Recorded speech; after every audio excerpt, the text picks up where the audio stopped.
Right now, Chicago might be the biggest construction site in the entire country. And if you're even thinking about moving here, what's going on matters a lot more than you'd even expect. And for the last 5 years, I've helped people relocate all over the Chicago area. There's one question I get more than any other. Is the area actually growing, or is it slowly falling apart? And honestly, you can't answer that with just headlines. You answer it by following the money. You look at where billions of dollars are quietly being poured into the ground, because that's exactly what tells you where the region is heading to next. So today, I'm going to walk you through some of the biggest projects being built right now. A brand new presidential center that just opened its doors a few months ago, an entire neighborhood rising out of an empty lot, a train line people waited 60 years for, plus a couple of projects out in the western suburbs that you might end up living near. Let's start with one you can actually walk into today. Just over 2 months ago, on June 19th, the Obama Presidential Center opened to the public on Chicago's South Side. And this is not a small thing. It's a 19-acre campus sitting in Jackson Park, right next to the lake, with a museum, gardens, a brand new branch of the public library, and an athletic center in the neighborhood that you can actually use. Most of the campus is free and is open to anyone. You only need a ticket for the museum itself. And the foundation expects to pull in more than 700,000 visitors every single year, which is a huge amount of new energy for the city. Now, if you've been looking at the South Side and you weren't sure if you're going to make the move or not, this is your sign to take a look again. Neighborhoods like Hyde Park and Woodlawn are getting a level of investment and attention they haven't seen in decades. New restaurants, more foot traffic, and a lot more interest from the buyers. And I'll be honest with you though, some longtime residents are worried about being priced out here. And that's a real conversation happening right now. So if you move into the area, go in knowing you're joining a neighborhood that's changing fast. Now, a finished building you can visit is one thing. The next project is an entire neighborhood being built from absolutely nothing. Between the South Loop and Chinatown, there's a 62-acre stretch of land along the river that sat empty for years. It is now becoming a brand new neighborhood, and they're literally calling it the 78, as in Chicago's 78th community area. Right now, the city officially has 77, of course, right? And this one is real. Construction has already started. The first big anchor is a new soccer stadium for the Chicago Fire, which is already underway. And the city just signed off on hundreds of millions of dollars to put in the roads and the infrastructure, which will probably take forever. The long-term vision is thousands of new homes, offices, shops, and an extension of the Riverwalk running right through it, which is kind of cool. This is worth watching closely if you're a buyer, right? When a neighborhood gets built all at once, with parks and transit planned from day one, the people who get in early often see the biggest upside. It's a rare chance to buy in an area before it has any reputation, because it doesn't have anything yet. The catch is timing. A project this size will take years, maybe even a decade. It's Chicago, let's be real. So think of this as more of a long game, not a move-in next spring game. And speaking of long games, this next one took 60 years just to get to the starting line. But before we talk about this project and how it took 60 years to come about, if you're thinking of relocating to Chicago or the suburbs, it's exactly what I do every single day. So feel free to give me a call here or sign up for my weekly newsletter right here. Now, for decades, if you lived on Chicago's far south side, you didn't have the L, the Red Line, the single busiest train line in the whole city. It stopped dead at 95th Street. Neighborhoods further south, like Roseland and Algout Gardens, had some metro service, but not the cheap, frequent rapid transit the rest of the city seemed to take for granted. Now that's finally changing. Back in April, the CTA broke ground on a $5.7 billion extension that pushes the Red Line almost 6 more miles south with 4 brand new stations. When it's done, it's expected to cut as much as 30 minutes off the trip downtown for people who actually live down here. Now, I'll be straight with you though, this one comes with a small catch, actually two. It's not expected to open until 2030, so it's kind of a bet on the future, not a quick win here. And the federal money behind it got frozen for a while, and only freed up when the CTA took it to court. So it's worth watching whether the funding holds all the way through this project.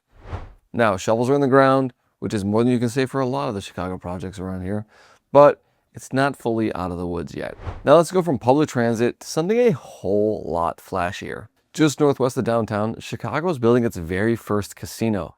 Bally's is putting up a permanent resort with a 500-room hotel tower, and the building recently topped out, which just means it's reached its full height and its shape of what it will finally look like in the skyline. It's a roughly $1.7 billion project, and the hotel is expected to start opening around the end of this year. But it's Chicago, so the chances are it'll slip into next year. Big projects almost always do here anyway. You know what's crazy is it's set to have the most poker tables in the room, 48. And for many poker players like myself, this is a huge win, seeing as Rivers is really the best place to play right now, and it only hosts 22 tables. Whether or not you ever set foot in a casino, this brings the three things cities love: jobs, tourism, and tax revenue. Now, for someone moving here, the River West and near North area is probably going to be busier than ever, with more nightlife and more reasons for visitors to actually come downtown. Now, that kind of activity will change a whole area. That said, a casino that also brings traffic and crowds, so if peace and quiet is what you're after, that particular pocket of the city might not be your spot anymore. Now, this next one may be the biggest bet of all of them. On the near west side, around the United Center where the Bulls and the Blackhawks play, the owners are planning a $7 billion entertainment district called the 1901 Project. And the scale of it is honestly hard to picture. We're talking thousands of new homes, hotels, a dedicated music hall, restaurants, and a public space, all built out in phases over many years. The first phase is aiming to break ground this year. If it all comes together, it turns a sea of parking lots into a brand new place to actually live, hang out, with concerts and games all on your doorstep. There are talks that many people have been looking to move here before it's built out, banking on the appreciation they think will happen when it's fully done. And for a buyer, getting in near the district like this before it's built out can really pay off for you. Because amenities, they draw people, and people, they drive demand. The catch, that word is catch. Chicago has a history of giant projects that got announced with a lot of fanfare and then they quietly stall, like the Lincoln Yards development, which is a cautionary tale everybody kind of knows about. So treat this one as very, very promising, just not promised yet. Now, everything I've shown you so far is downtown or close to it. So here's something that a lot more people moving here don't realize. You don't have to live in the city to feel this kind of momentum. Out in the western suburbs, there's a lot of my clients who actually move here. There's two projects that are worth knowing about. And the first one is truly a comeback story. If you grew up around here, you probably remember Stratford Square Mall in Bloomingdale. For years, it was the place you went on a Friday night, at least I did. And then, like a lot of the malls, it slowly died. Stores left, the lights went dim, and it actually became the kind of famous online story of the saddest mall in America. It sucked. Instead of letting it just rot though, the Village did something bold. They bought the mall themselves, tore most of it down, and now they're turning 60 plus acres into a $78 million open air district called The Grove. The plan has restaurants right on the man-made lake, a central lawn for concerts that turn it into an ice rink in the winter, which would be cool, around 280 luxury apartments, even a dog park with a walk-up bar. The first big piece is an indoor sports and rec center called Bloomingdale Yard. It is already under construction and set to open in 2027. Now, for families looking at the western suburbs, this is a big deal. At least, for me, it is. You missed a real gathering spot, and now it's getting one built from the ground up. When a town invests itself heavily in its own center, it tends to lift home values and the quality of life across the entire area. So if you're house hunting nearby, keep an eye on how this comes together. It is being built in phases though, so don't expect it to pop up overnight. Construction's always slow. The rec center will come first, with the restaurants and the homes following over the next few years. And just a little further west, another suburb is doing something similar, with its own little twist. Now, if any of this has you thinking about the Chicago market, where to buy, what areas to watch, what to avoid, it's exactly what I'm here for. Reach out anytime or sign up for my weekly newsletter, where I keep you updated on the market, local spots worth knowing about, and everything happening in Chicago and the suburbs. Over in St. Charles on the east side of town, near where the old Charlestown Mall has been struggling for years, it's a ghost town. It's kind of sad. A new development called the Foxhaven Square is opening up this year. It's a $22 million project, 7.5 acre spot built around a community plaza. Thank God. The lineup includes places like Lou Malnati's, Fire and Wine, Taco Mucho, plus a coffee shop, a salon, a fitness studio, and the real headliner, a 2-story rooftop pickle and entertainment center complex with bowling, bocce, and even paddle courts. I don't even play paddle.